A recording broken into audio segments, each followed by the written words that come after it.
Hey friends, this is Joseph Maynor. So what I want to do in this video is I want to let you guys a little bit behind the scenes so you can see the work that I do. Self-help, philosophy, spirituality, life coaching, whatever label you want to put on it. Believe it or not,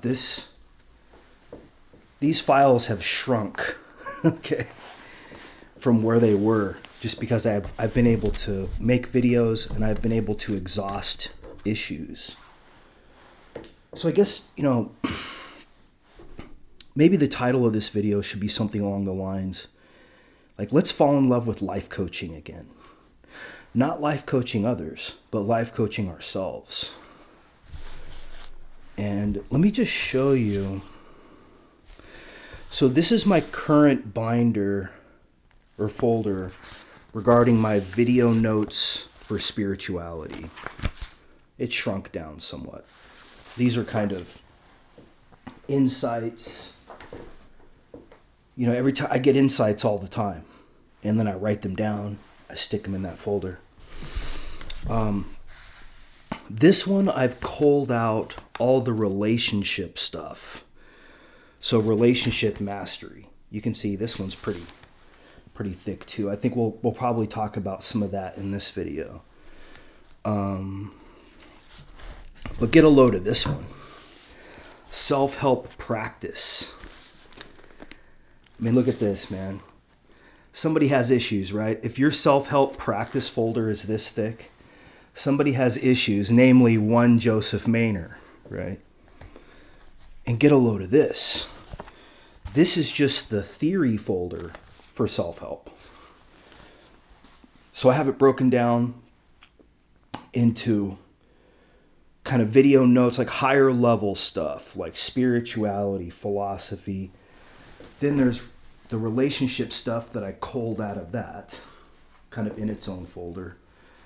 And then there's the self-help theory, which is pretty substantial. And the self-help practice, right? This is the life coaching folder. And I think what I want to do moving forward, I mean, this is like a great impetus for conscious creation, is one of the best ways that I can share life coaching or teach life coaching is by sharing life coaching myself. I don't know if you guys know this, but I was actually a life coach from 2018 to 2021. And for a while, I did it for a job. And then I went back to being a paralegal because I wasn't making enough money doing that. And I was only doing that because I had some issues in my family that I had to take care of. And so I couldn't work as much. So, but I did do the life coaching for a while. And that was interesting, life coaching other people. Like I kind of feel like, it's like a shoemaker sucks at making their own shoes because they're so focused on helping other people. We'll talk about this. I think for the remainder of this video, we'll talk about the relationship mastery stuff. We'll go through that. And I'll just riff off of that. Let's go ahead and start that now. We'll try to do some light insights. Relationship mastery. And I want to make a video, my third video on personal development, square one on relationships. And in that case, I'm going to discuss Aristotle's theory of friendship, because I think that if you want to get to the essence of relationship from like a noob level, man, Aristotle's ethics and his book Nicomachean Ethics, and there's another, he has most of it is in the Nicomachean Ethics. He gives an account of friendship. And Aristotle, interestingly enough, was an ENTJ, like me. I mean, it's so funny. To me, his metaphysical insights are like totally nuts, but his social insights are dead on. Like his theory of ethics is incredible. And I want to make a video on that though, like a special video on that alone.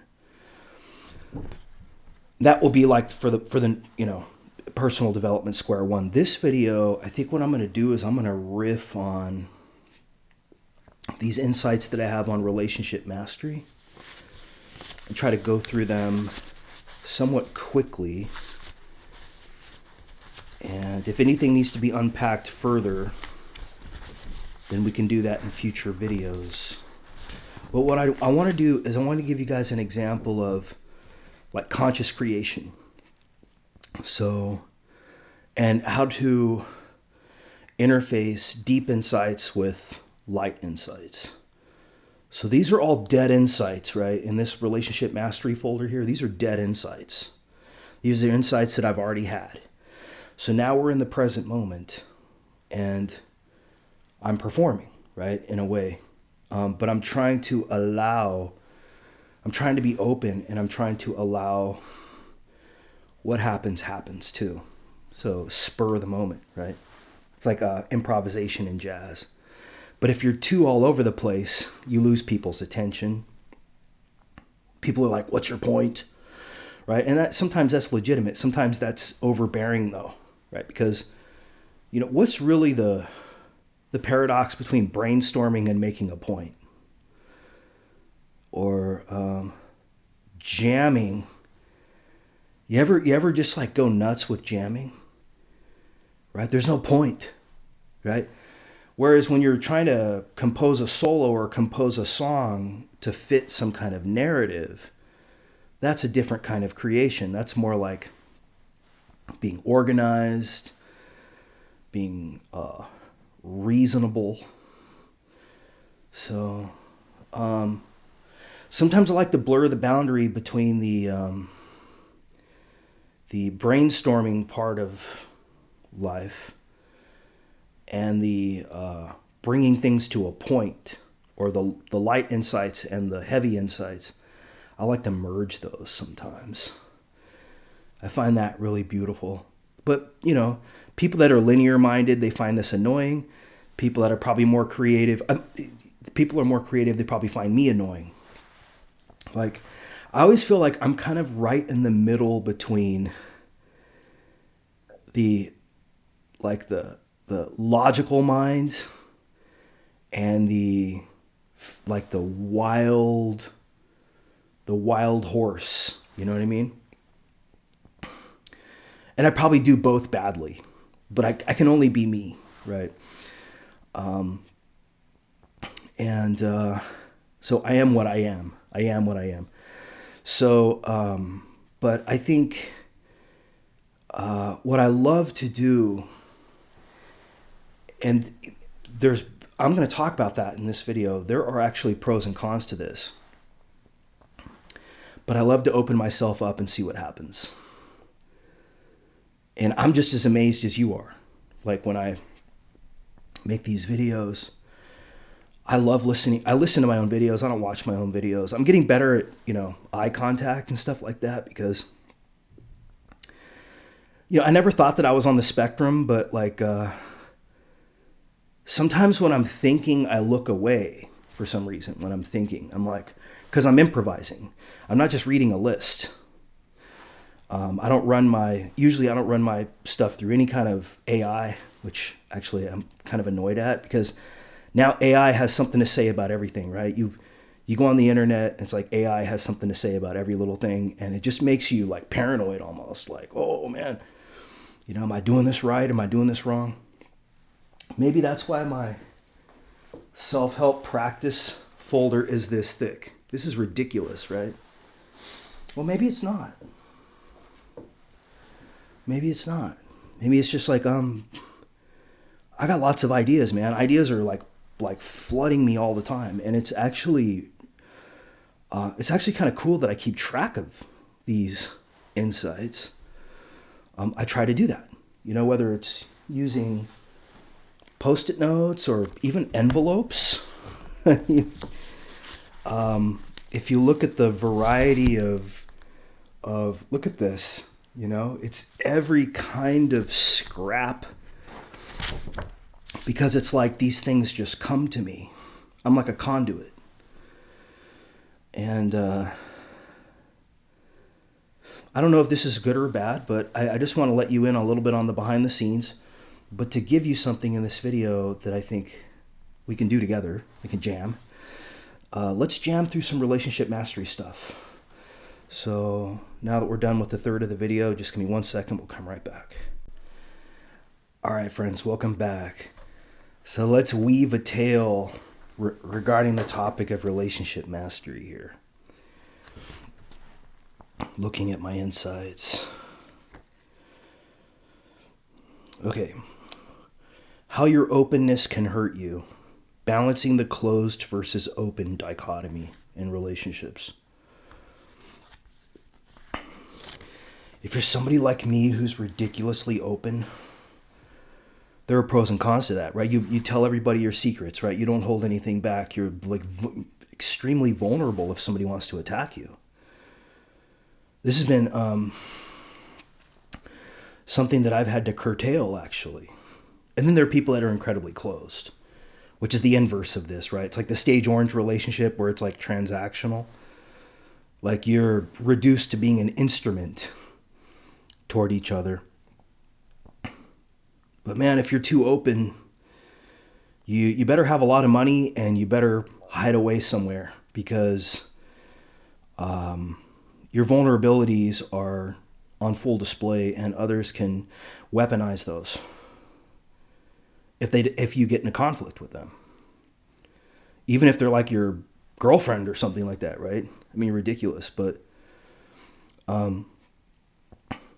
or, like a coworker that you get too close to. So, protecting your mood and energy is reasonable.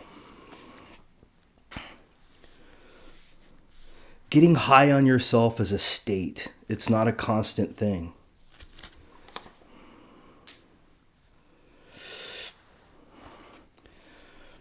There's a relationship between you and yourself. The me and myself relation. Right? You're not like just some thing that has no relation entirely.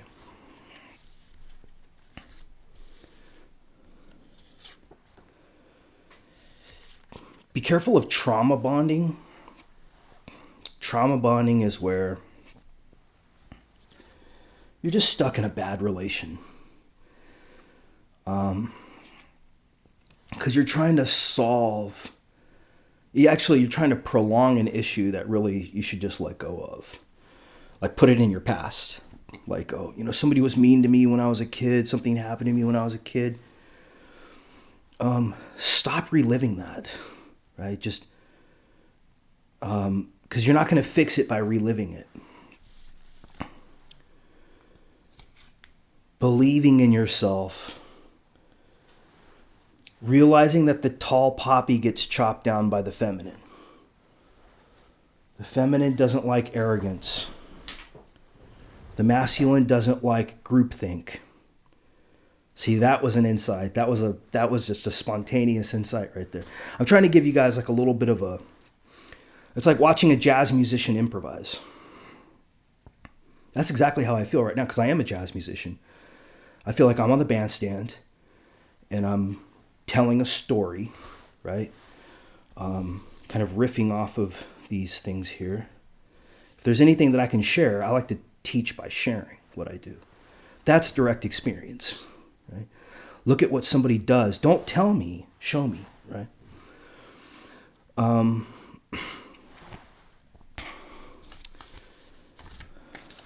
I agree that like when you're happier, you're bugging other people less. You're more creative, you're more funny when you're happy.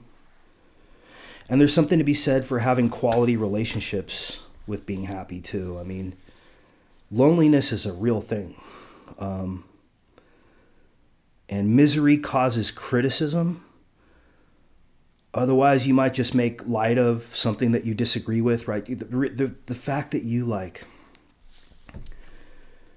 Now, there are times to like crack down, on, enforcing boundaries. Because people will get away with what you let them get away with, right? So there are people that have boundary issues with respect to you. So, on some level, you do have to be closed. Again, I'm looking over there because originally I had that, but the open versus closed duality regarding relationships is important. The open versus and closed duality. On some level, asking me to agree with you is asking too much. So there's a duality between individual sovereignty versus collective acceptance. Looking at yourself as just another seat at the table versus looking at yourself as the only one there, too. Because socializing is only one type of relation. I mean, if we want to get abstract about it. Socializing has to do with humans.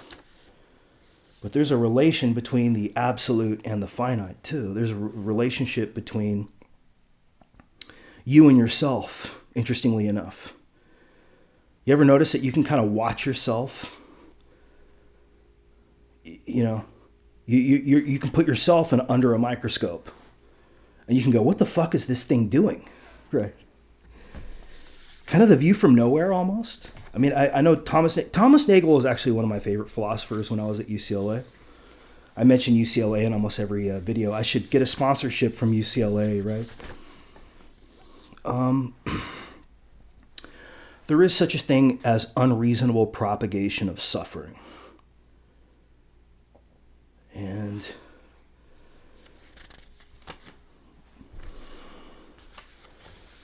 the way I'm selecting to order these things too is intuitive. I'm just kind of doing it spontaneously. Emotions are not your enemy. Liberating feeling is an old project. The feminine, right?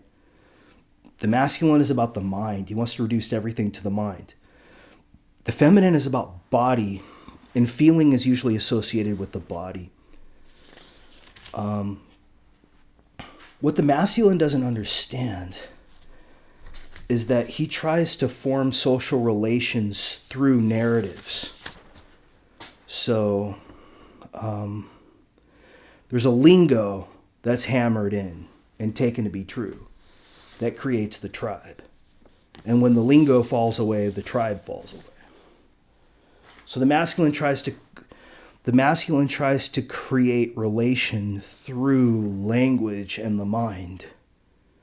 Whereas the feminine the feminine is about relation. Naturally, the masculine has to try to create relation because the masculine is identified with the thing.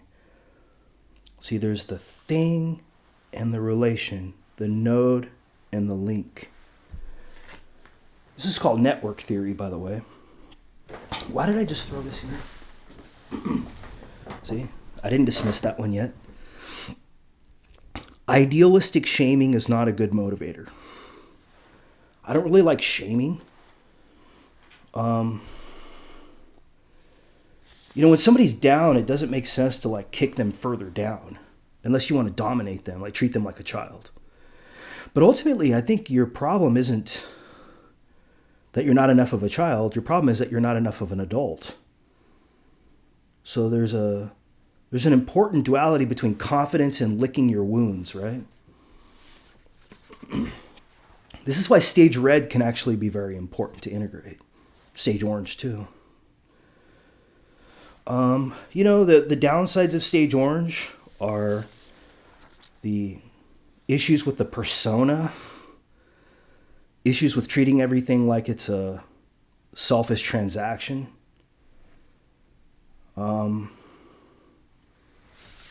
Treating reality like a machine, man.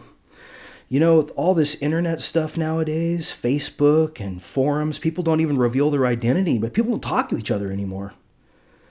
Just like going and this is so funny, like it's so simple, man, being able to go to Starbucks and have a coffee with a friend is what this was one of the little things. The small things in life are what matter. See, we don't even know who we're talking to. I don't know what you look like. You know what I look like. I don't know what you look like.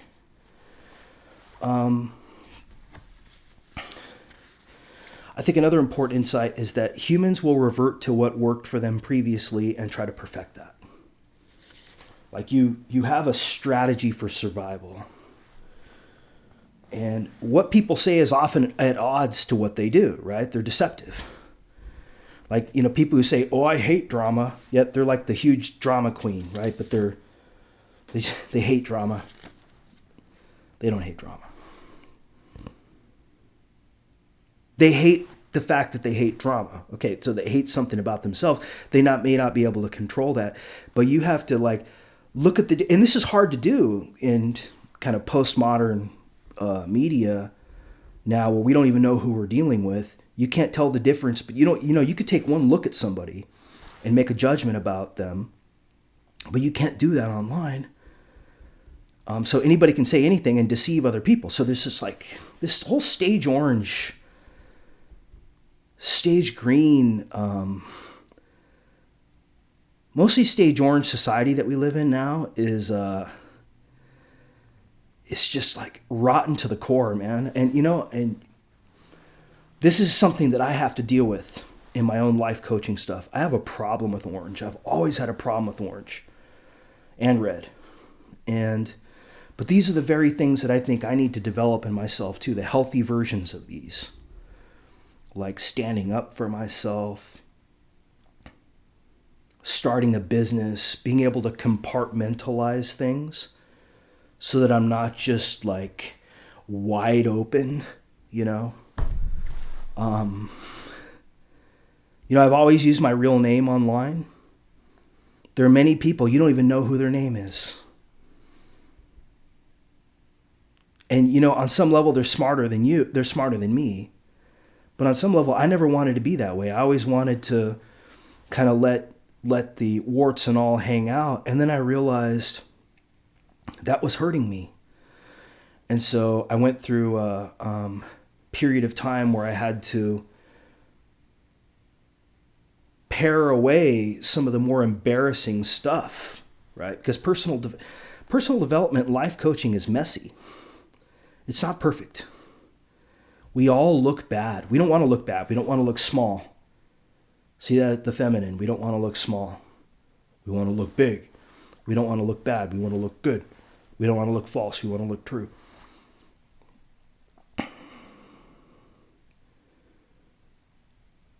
But there is something to be said to be a little bit more closed off there. Where it's okay, some of that stuff probably was it could be weaponized by people who naturally are going to attack you for being way too open. So I think really the theme of this video is falling into place. It's the dichotomy between being open and being closed. So friends, I think this video is going to run a little bit longer. Not too much longer than 30 minutes. So let me take a break. I'll come back and we'll run through the final part. See, sometimes the tangent can be actually the main course, right? We're led to believe, oh, you went on a tangent. Well, no, that's because you're trying to control instead of allow. And there's a balance between controlling and allowing. The pros and cons of the fault-finding mentality.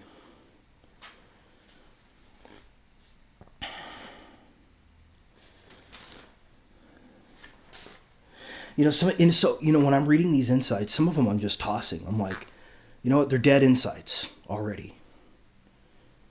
And I'm looking at it from the now. And I'm kind of judging, is it worthy to fit into this narrative or not? And when I ditch these insights, they're gone. This is the test. The test is the performance. It's not your practice. The test is not your practice. It's in your performance.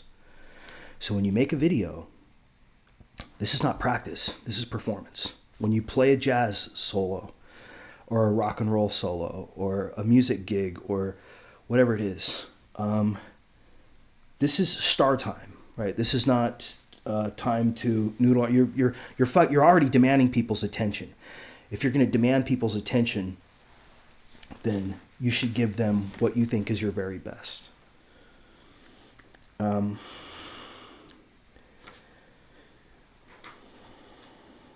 Happiness is both shallow and deep.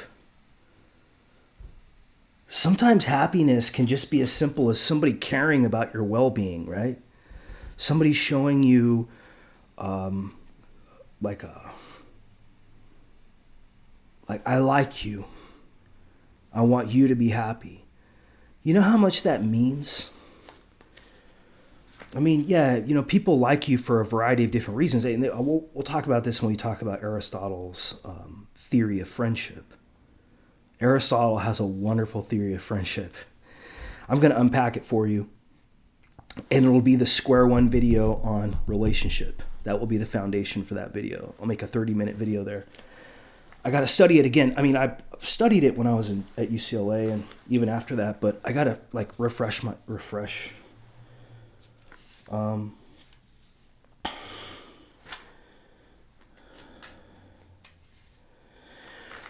Concealment and shame.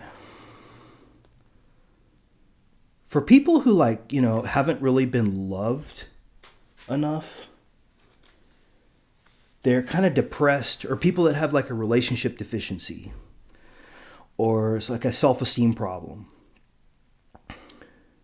They feel small, which is the feminine. And there's nothing wrong with feeling small. There's nothing wrong with having small thoughts, being small. These are great things, actually. But you also need to learn how to be big, right? Be best. Wasn't that Melania Trump's statement, be best? Very stage orange, though. But see, the problem is, really, there's a paradox between the masculine and the feminine. You need these to be calibrated right. I think that's what life coaching ultimately is about.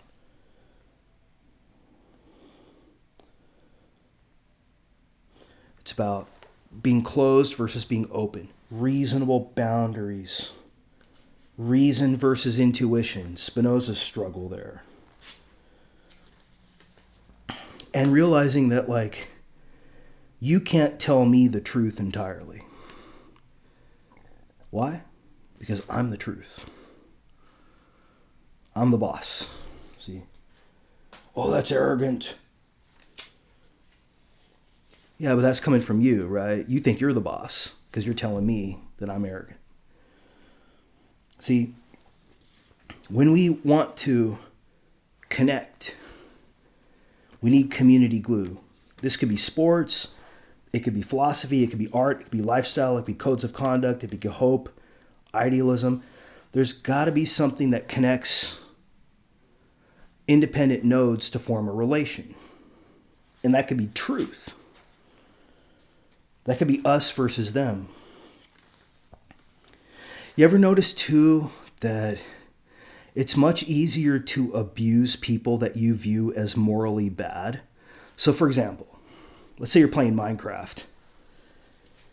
It's much easier to make a hoglin farm than it is to make a cow farm. Why? Because you feel bad for killing the cows, but you don't feel bad for killing the hoglins or the piglins, because you're like, these things are evil, right? So they're fair game to go after. Notice that you have a double standard. The things that you view as evil, you don't feel as bad to loot them in a way, to pillage them. And your morality hinges on your metaphysics and your epistemology too. And your morality is partial.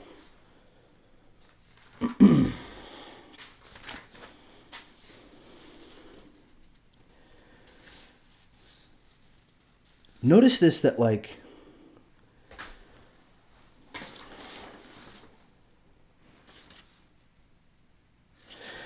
reason from a stage yellow perspective, it's almost like a working with between order and chaos.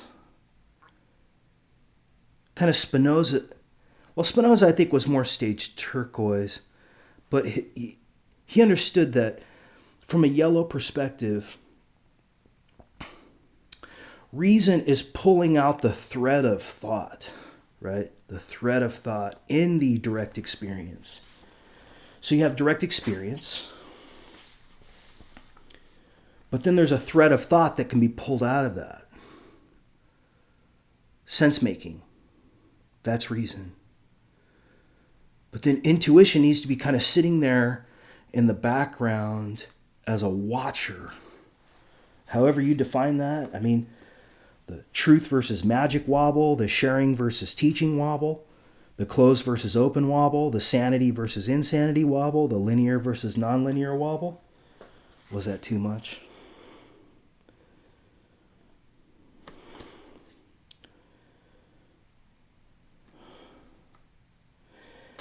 I think a lot of conflict does come from people that are unhappy.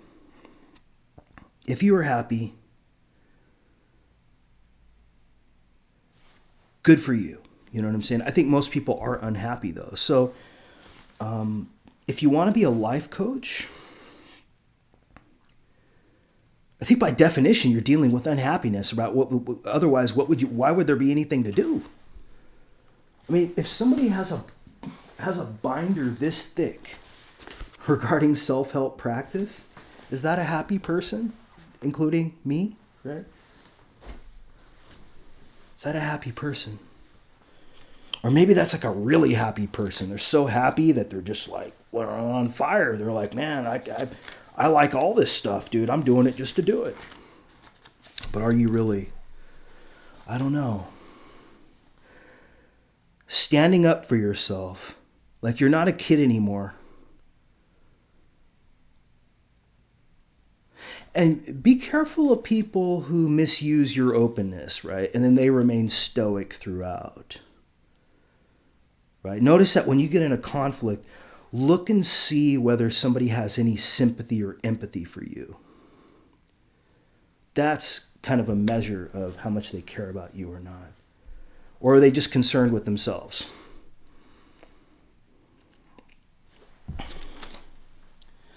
Notice too that the warden controls the system. You got to find out who the warden is for any system. It may not be who you thought it was.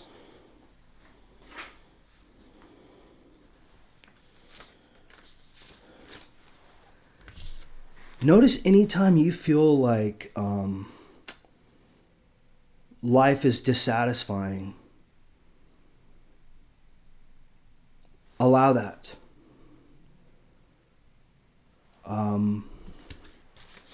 That will bring you insight, right? That's conflict, right? And, just trying to be comfortable all the time. I think this is the problem with drug addicts, actually. Drug addicts want to feel comfortable all the time. Well, there's a price to be paid for that. You're not dealing with conflicts that you need to be dealing with to improve. Because you're not smart if you're easily taken advantage of and dominated. And also be careful when you're saving someone else's face and they're lording over you, right? You're somebody's bitch. This is the problem that the feminine can fall into. The masculine can fall into being like a pimp, right? The stage orange. The difference between the pimp and the bitch, basically. And excuse my language there. Sometimes directness, though, is to be made a point. But see, everybody's trying to survive. Everything here is surviving. And if you're focused on life coaching, don't feel too unclean for very long.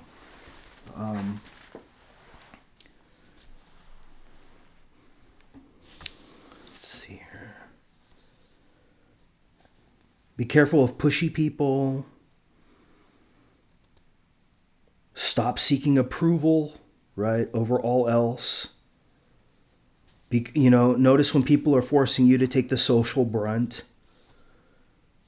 People will question your sanity, your openness and desire to relate can be used against you. Be willing to be an asshole. Be willing to grow a pair. Friendship can be weaponized. What's their reaction when you say stop? Notice that. And anybody can say that, you have a mental illness by using your openness against you. Look at how this person behaved here. You don't know the context, especially online. You don't even know who's behind these accounts. So you have some kind of a meltdown, right? Online. You don't know whether you're being provoked by shadow accounts. There's an over-reliance on text communication now. There's weird push-pull social dynamics going on. There's people out there that will try to trump your subjective experience. Your subjective experience is numero uno. So yeah, you have to set boundaries, recognize your worth, trust your instincts, evaluate your relationships, learn to communicate more clearly, stop being taken advantage of. Get to know people personally. Hang out with people in real life.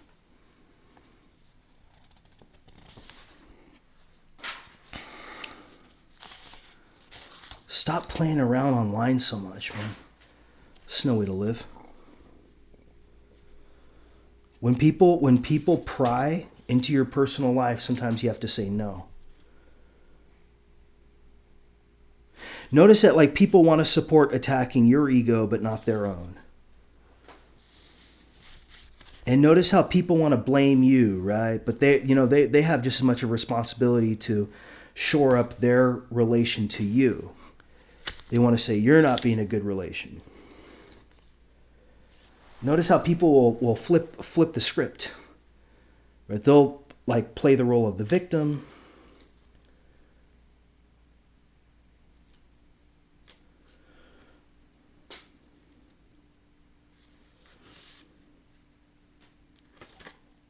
Careful with the media. The media is not truth.